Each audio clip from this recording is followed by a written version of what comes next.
La France reste l'un des premiers consommateurs de médicaments en Europe, avec une consommation moyenne de 48 boîtes par habitant en 2012.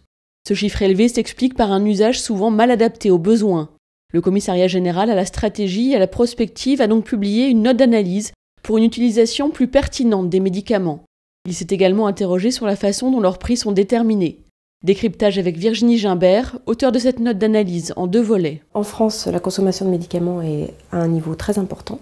Et ce que l'on constate, c'est qu'il y a une consommation inappropriée de ces médicaments. Alors d'une part parce que de nombreux médicaments ne sont finalement pas utilisés, donc il y a un grand gaspillage de médicaments en bout de chaîne. Et d'autre part parce que la consommation inappropriée se traduit par des phénomènes de surconsommation ou de sous-consommation, et donc on a un problème d'observance de ces médicaments. Et ça renvoie à 2 types d'enjeux. Un enjeu en termes de dépenses publiques, puisque les dépenses de médicaments sont portées en particulier par l'assurance maladie, mais aussi à des enjeux sanitaires, donc sur les individus qui utilisent ces médicaments, mais aussi sur la population en général, si on pense aux résidus de médicaments qui sont rejetés dans l'environnement.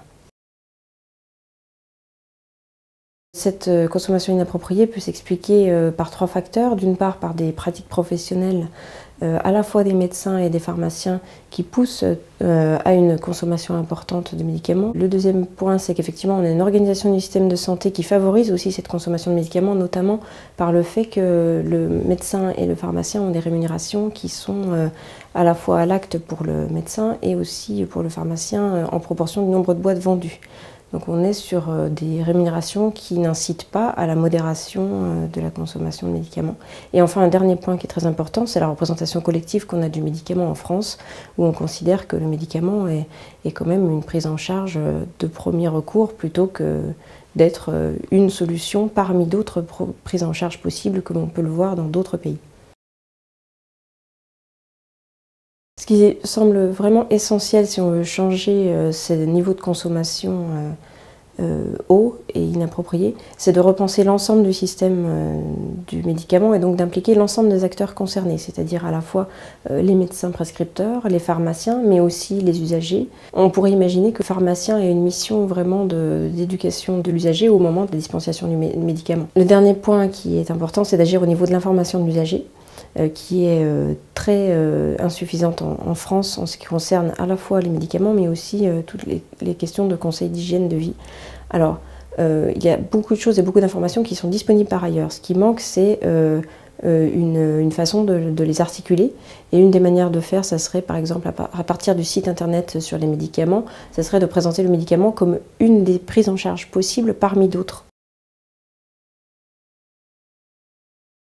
Nous avons regardé un petit peu ce qui est passé dans les autres pays et on a essayé de repérer les dispositifs qui nous semblaient intéressants, en tout cas qu'il faudrait mettre en discussion en France. L'exemple des Pays-Bas est intéressant parce qu'on a une consommation au final à un niveau beaucoup plus faible qu'en France. Alors ça tient sans doute au fait qu'aux Pays-Bas, les usagers n'ont pas accès directement au médecin, ils ont accès d'abord à une infirmière qui organise un tri des patients. Donc l'accès au médecin n'est pas direct et ensuite le médecin lui-même ne recourt pas systématiquement à la prescription de médicaments. Il peut proposer des conseils en hygiène de vie, etc. à l'aide de fiches qui sont déjà prêtes en fait. Et ça c'est un point qui est intéressant, c'est qu'en France on pourrait au moins utiliser des outils, donc on pourrait mettre à disposition des médecins des outils comme un outil qui existe en Suède qui est la liste restreinte de médicaments, de 200 médicaments, ce qui permet de faire un tri parmi la pharmacopée de très grande ampleur que l'on a en France. Et enfin un troisième élément qui pourrait être intéressant, c'est des pratiques de groupes de réflexion entre pairs, qui se pratique déjà en France, mais ce qui est intéressant aux Pays-Bas, c'est qu'on y associe des pharmaciens, et donc ce qui permet d'avoir une réflexion sur les pratiques de prescription à partir de cas concrets et réels des médecins qui y participent. Pour parler des usages en dernier lieu, je pense que ce qui est intéressant et ce qui est important, c'est de rapporter ces usages au niveau du prix des médicaments.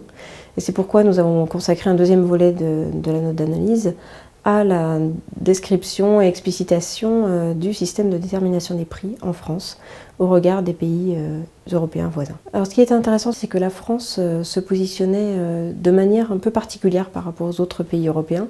Elle avait une tradition forte d'administration du prix dans le secteur ambulatoire. Aujourd'hui, il y a des évolutions qui ont fait que les autres pays européens qui étaient sur des fixations du prix libres par les industriels s'orientent de plus en plus vers une forme de régulation de ces prix en secteur obligatoire.